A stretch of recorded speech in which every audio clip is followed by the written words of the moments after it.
The sunset was shining beautifully over Central Park, visible from the high-rise apartment window in Manhattan. Abigail Watson returned home from work and let out a deep sigh as she placed her shopping bags on the kitchen counter. It had been another long day. "Robert," she called out, but there was no answer. Her husband hadn't returned yet. That wasn't unusual these days. Abigail took a wine bottle from the refrigerator and poured herself a glass. She pulled her cell phone from her Louis Vuitton handbag and checked her emails. There were several messages from her subordinates. Final confirmations for tomorrow's important presentation. As the marketing director of Elegance, a leading fashion brand in New York, Abigail's life was always busy. She sank into the sofa and gazed at the Manhattan nightscape spreading out beyond the large windows. She had achieved a career and lifestyle that many women would envy. However, lately, a sense of emptiness had been growing in her heart. Her phone rang, with a mother displayed on the screen. Abigail hesitated for a moment before answering. "Hello, Mom." "Abby, how are you? Did you go to the hospital today?" Linda Clark's voice held the usual mixture of expectation and anxiety. Abigail sighed again. "Mom, I couldn't go this week because my schedule was packed." "But the doctor said, didn't he? That you need to go regularly for it to be effective." There was a slight tone of reproach in Linda's voice. "I know. I'll definitely go next week," Abigail promised, but inside she felt weary. The fertility treatments she had been undergoing for 3 years were taking a heavy toll on her mind and body. "Your father is very worried too. It's been 7 years since you got married, and still." "Mom, I understand," Abigail interrupted her mother. "I don't want to talk about it right now." After hanging up, Abigail picked up her wine glass and headed to the bedroom. She stared at the photograph on the dresser. It was from her wedding day with Robert. She was draped in a white wedding dress, and Robert wore a tuxedo. Both were smiling happily. Robert Watson had built a successful career in the financial world as a senior executive at Goldman Sachs. They had met just after Abigail graduated from Columbia University's MBA program. They met at a mutual friend's party and immediately hit it off. Back then, Robert was an ambitious and charming man. For the first few years after marriage, they both focused on their careers. Having children was a someday plan. But when Abigail turned 33, they began to seriously work on starting a family. That's when fertility issues became apparent. The sound of a door opening brought Abigail back to the present. Robert had returned. "Sorry I'm late," he said with a tired expression. The meeting ran long. Abigail kissed him on the cheek.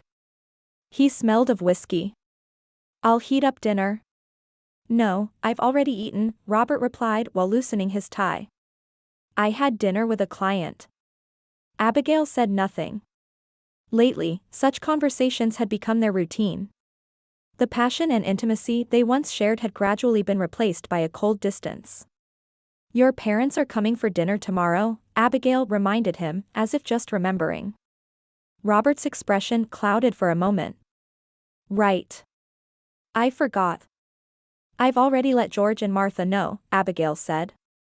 "I think your mother will bring up the grandchildren subject again." Robert shrugged.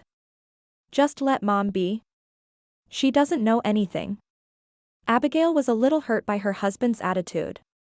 Once they had faced fertility issues together. But lately, Robert seemed unwilling to understand her suffering. "You'll come home early tomorrow, right? For George and Martha?" "Yes, I'll try to get back as early as possible," Robert answered, but Abigail sensed a lack of conviction in his voice. Abigail lay down on the bed and closed her eyes. She had always tried to be the perfect wife, the perfect daughter, and the perfect executive. But the reality of not being able to have children had deeply wounded her self-image. And at the time when she needed him most, Robert seemed to be gradually drifting away. On Friday evening, Abigail had returned home earlier than usual.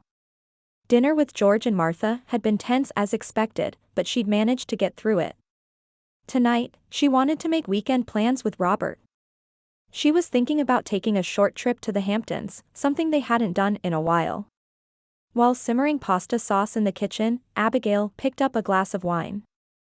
Robert had promised to be home by 7 p.m. Her smartphone rang, displaying a message from Jessica. I checked the materials for Monday's meeting. Don't worry, they're perfect. Have a wonderful weekend. Abigail smiled. Jessica, her friend since college, now worked as deputy director in her marketing department. Without her, Abigail wouldn't have been able to cope with both her work and personal struggles these past few years. She heard the door open, and her heart raced slightly. Robert? I've set out wine in the living room. How was work today? But when she stepped into the hallway, an unfamiliar sight greeted her. Robert stood frozen, and next to him was a small boy. A young child of about 4 years old with big black eyes and curly hair, clutching a small backpack. This is... Abigail was at a loss for words. Robert placed his hand on the child's shoulder and stared at Abigail with a cold expression. This is my son. Noah Green. He's also Lisa's son. Lisa? Alarm bells began ringing in Abigail's head. Who? Lisa Green. My. Robert seemed to be choosing his words for a moment. My mistress. Abigail nearly dropped her wine glass. What did you say? It's simple, Robert's voice was unnaturally calm. I've been having a relationship with Lisa for 3 years. She died in a car accident last week. Noah has no other relatives. I had to take him in. Abigail stood in shock. Before her stood an unknown child and a husband who seemed like a stranger. You're joking, right? This is no joke, Robert turned to Noah and said in a gentle voice, Noah, this is Aunt Abigail. Could you wait here for a bit? You can watch TV if you like.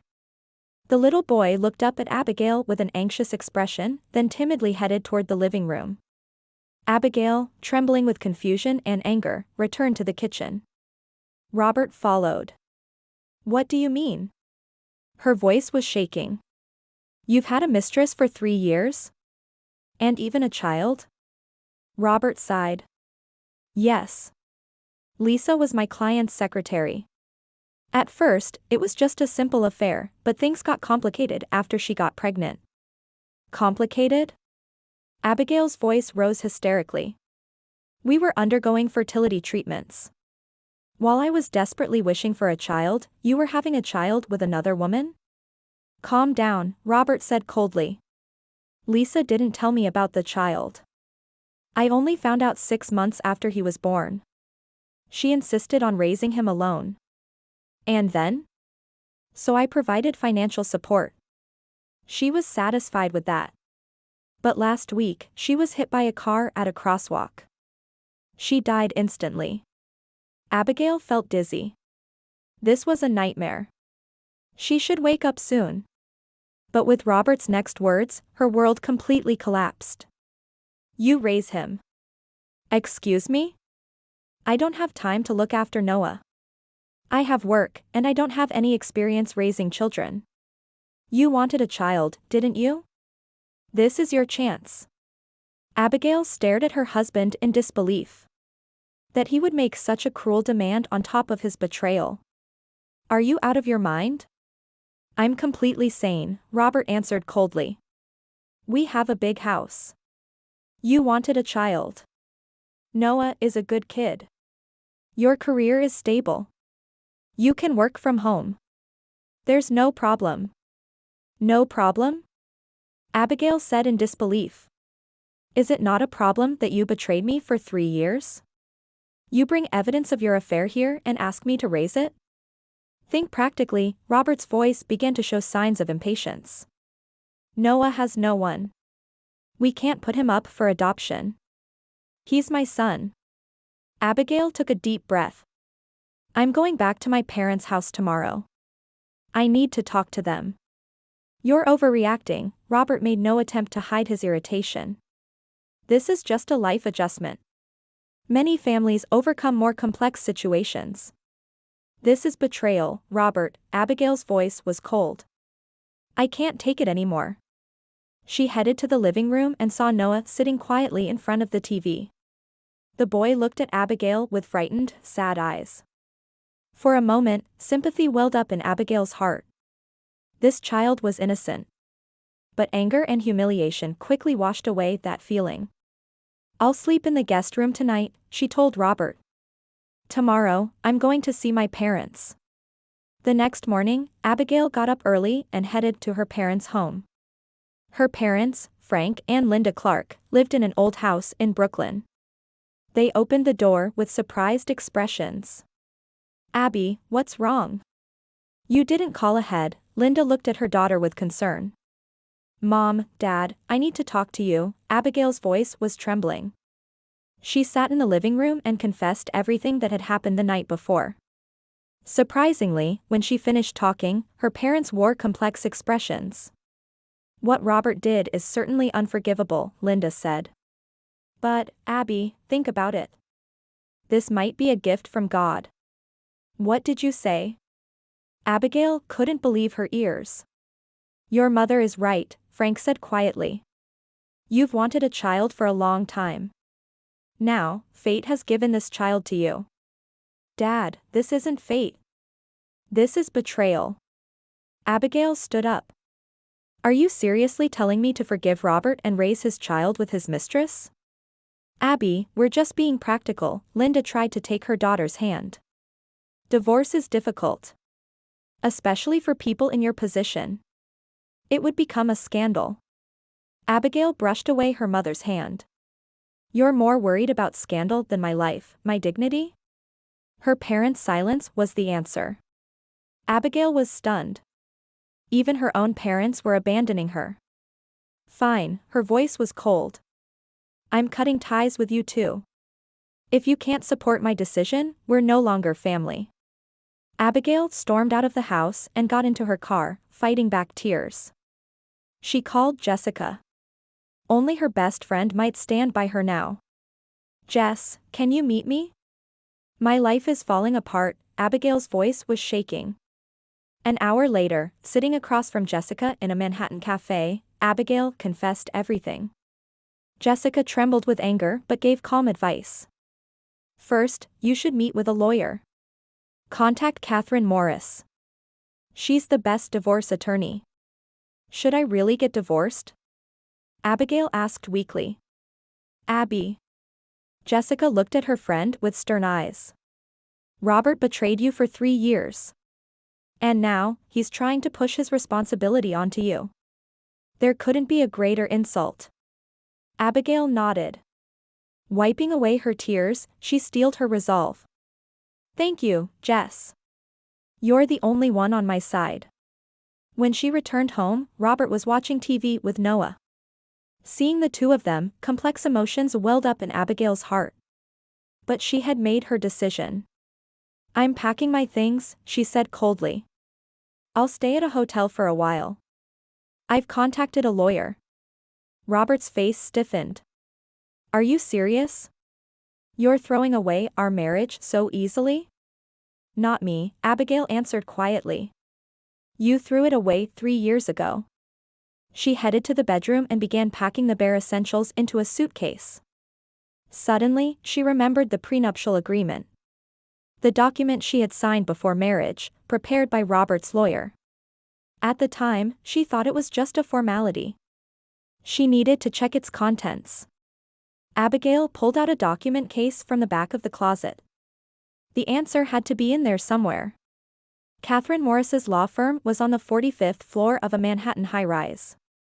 A magnificent view of the Hudson River stretched out through the large windows. Abigail sat in an office leather chair and placed the prenuptial agreement she had taken from her handbag on the desk. "You made the right choice." Catherine sat gracefully in her chair, looking at Abigail. In her mid-50s, she was one of the most feared divorce attorneys in New York. "Let's take a close look at this contract." Catherine flipped through the document and raised an eyebrow midway. "Well, this is interesting." "What is it?" Abigail leaned forward. "Clause 12, Catherine pointed with her finger.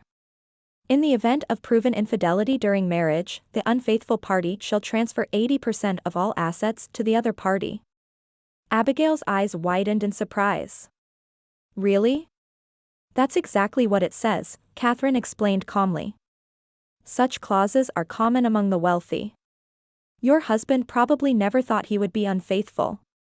This is a major miscalculation for him. Abigail stared at the prenuptial agreement. When she signed it, she had been deeply in love with Robert and didn't fully understand the importance of this document. Ironically, it might now be her salvation. So, what's the next step? Gathering evidence of infidelity, Catherine answered clearly. The child's existence is strong evidence, but we'll also need DNA testing. Plus documents, photos, emails proving his relationship. Abigail nodded. How do I do that? My firm has excellent investigators, Catherine smiled. However, you should be able to gather information yourself. Do you have access to your husband's computer or smartphone? That evening, Abigail quietly returned home. Robert apparently hadn't returned from work yet. In the living room, she encountered an unexpected sight. Noah was alone, quietly looking at a picture book. Hello, Noah, Abigail spoke in a gentle voice that surprised even herself. The little boy timidly looked up. Hello? Are you hungry? Abigail asked. Noah nodded slightly. Daddy said he'd be back, but he hasn't come. Sympathy welled up in Abigail's heart. This child was innocent. She went to the kitchen and made a simple sandwich. Noah began eating silently. Do you remember your mom? Abigail hesitantly asked. Daddy said Mommy went to heaven. Noah's eyes were filled with tears. But he said we'll meet her somewhere again. Abigail couldn't say anything. She was in the midst of her own anger and sadness, but she understood that the young child in front of her was also a victim. After Noah went to bed, Abigail headed to Robert's study. His computer was locked with a password she knew. When she entered the password, the email application immediately appeared. She began searching for the name Lisa. Hundreds of results appeared. Her hands trembled.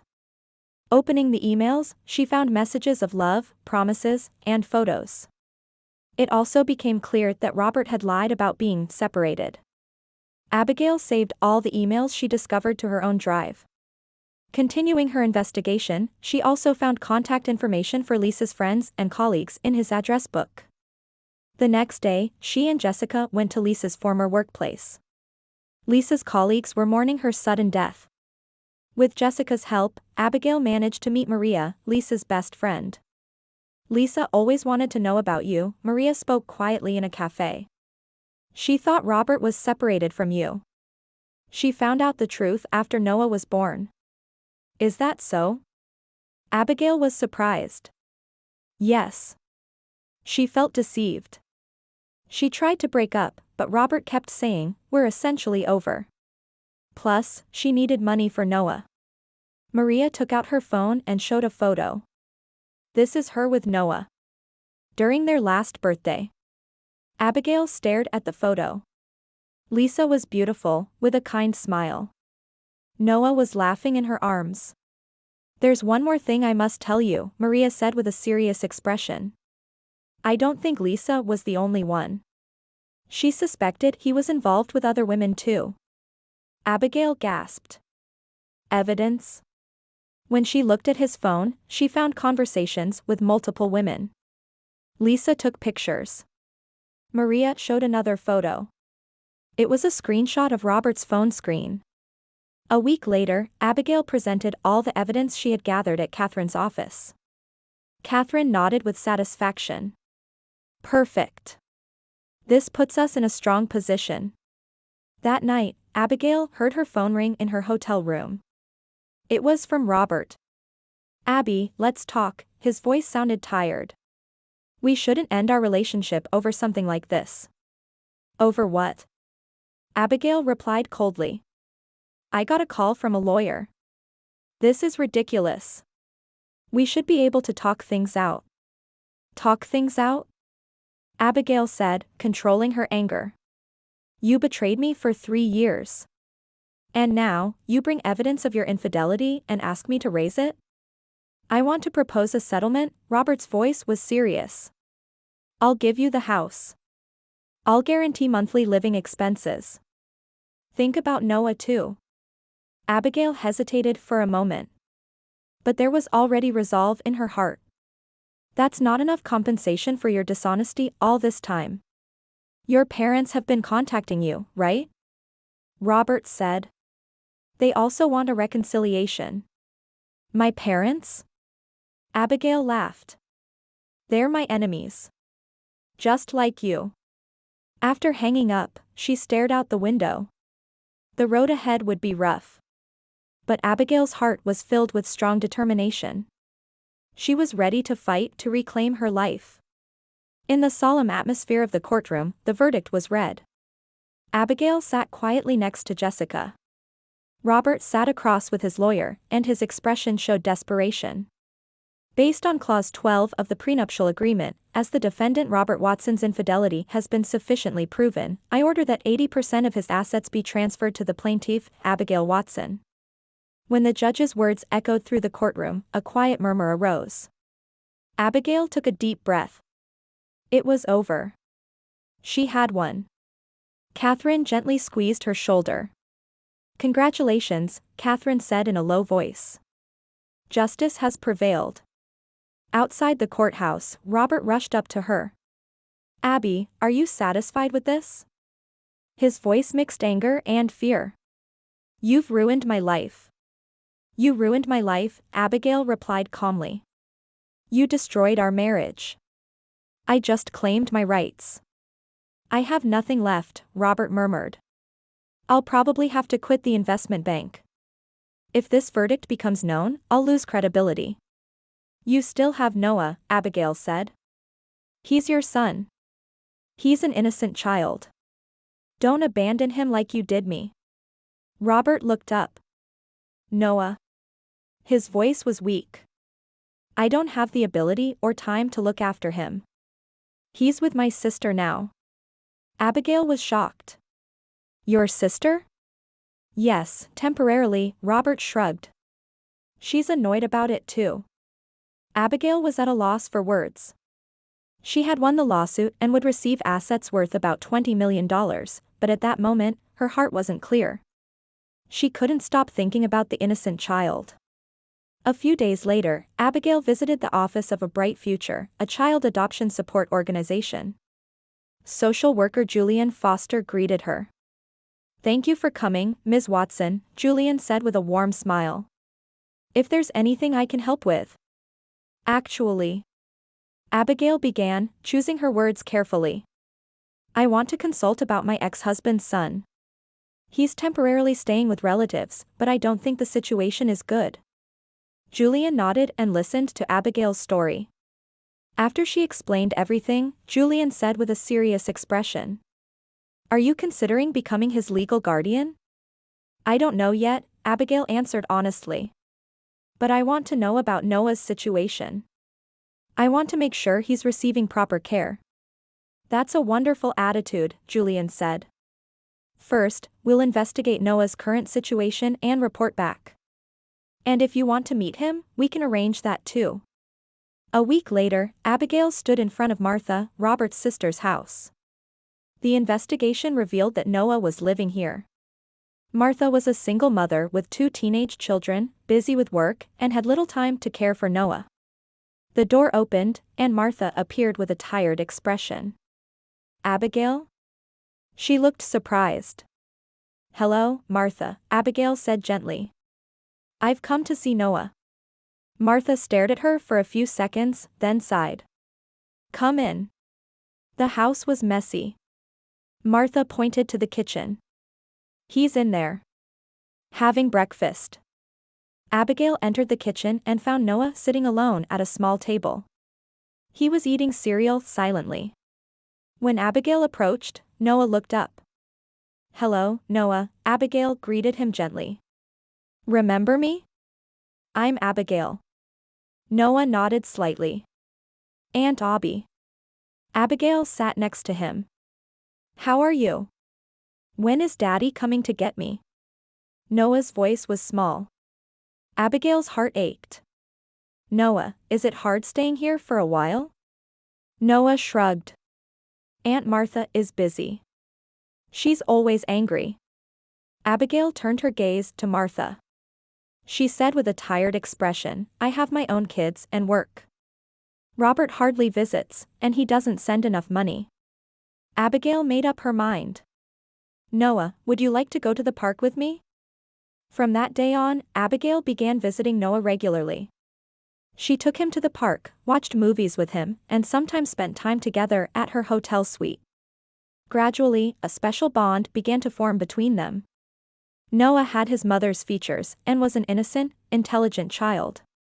He didn't remember much about his mother, but occasionally he would say, Mommy was kind.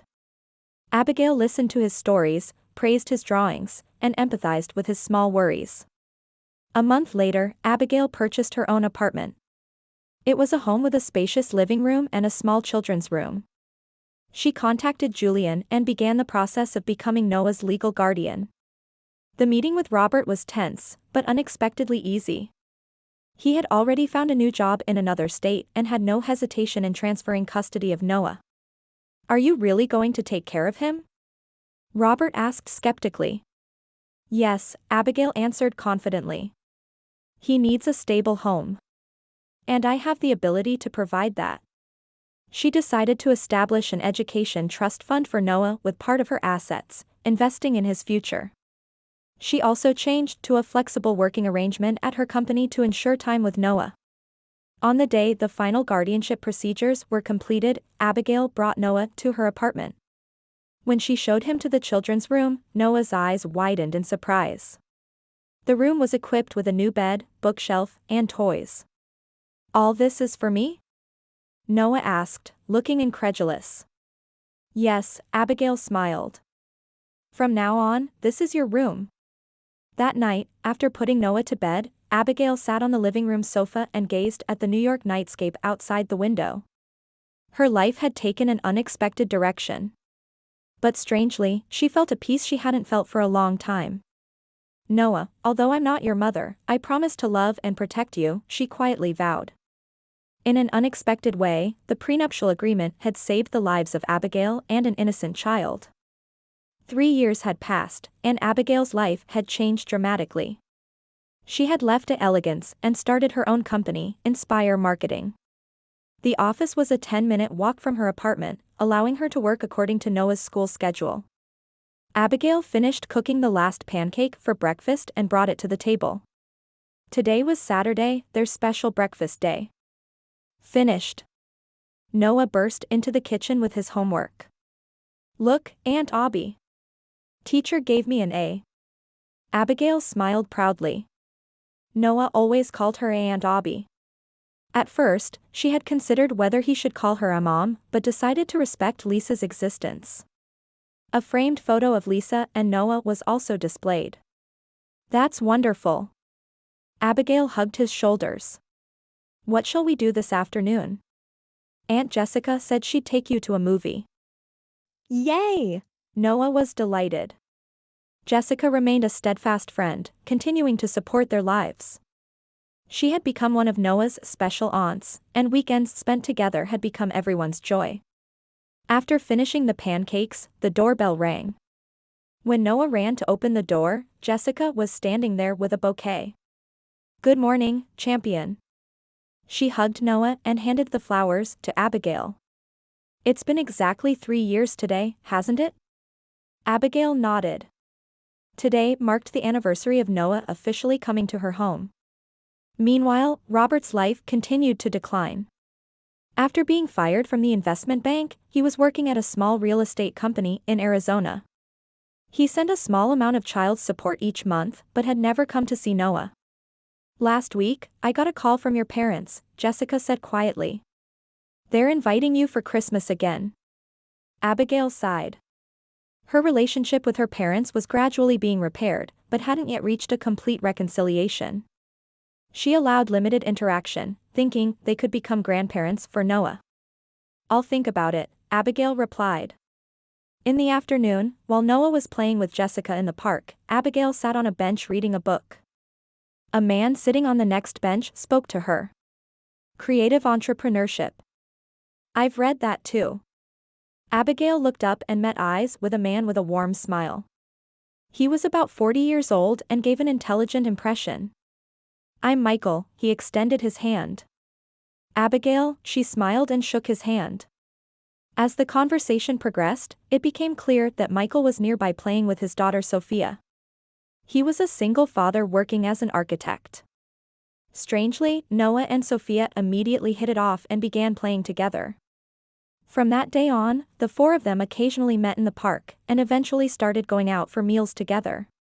6 months later, one evening after putting Noah to bed, Abigail was quietly drinking wine with Michael on the living room sofa. He sat next to her and gently held her hand. Abby, the time I spend with you and Noah has become invaluable to me and Sophia, he said with a serious expression. Abigail looked into his eyes. Her relationship with Michael had brought her new happiness.